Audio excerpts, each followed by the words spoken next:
ကျွန်တော်တို့ချင်းပြည်နယ်မှာယုံကြည်ကိုးကွယ်မှုအတွက်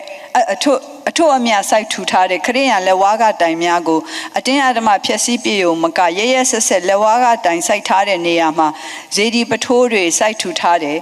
ဒါလေးတင်မဟုတ်ဖဲဇေဒီပထိုးစိုက်ဖို့ချင်းမျိုးသားတွေကိုအတင်းအဓမ္မပဲခိုင်းစေတယ်ဒါတွေဟာဘာသာရေးထိုးနှက်ခြင်းရဲ့ကြေကွဲเสียအမဲဆက်တွေပါပဲဘယ်လိုအကြောင်းပြချက်တွေနဲ့ကျွန်တော်တို့ဖြည့်သိမ့်ပေးနိုင်မလဲတဲ့အခုကျမတို့ရဲ့ပရိသတ်ထဲမှာဆိုလို့ရှိရင်ဗုဒ္ဓဘာသာဘုန်းတော်ကြီးများရှိပါတယ်ကျမရဲ့အမြင်မှာတော့ဒီဗုဒ္ဓဘာသာဘုန်းတော်ကြီးများဟာဂယုဏတရားနဲ့အပြည့်အဝ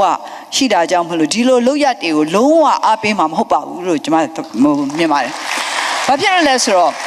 လူတိုင်းဟာမိမိရဲ့ကိုးကွယ်ပိုင်ခွင့်ရှိရမယ်လွတ်လပ်စွာကိုးကွယ်ပိုင်ခွင့်ရှိရမယ်ဒီကိစ္စနဲ့ပတ်သက်လို့လေကျမချင်းပြည်နယ်သွားတုန်းကဒါ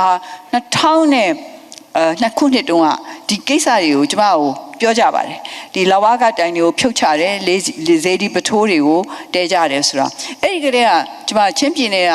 ဆင်းလာပြီးတဲ့အခါကျတော့မကွေးတိုင်းမှာကျမ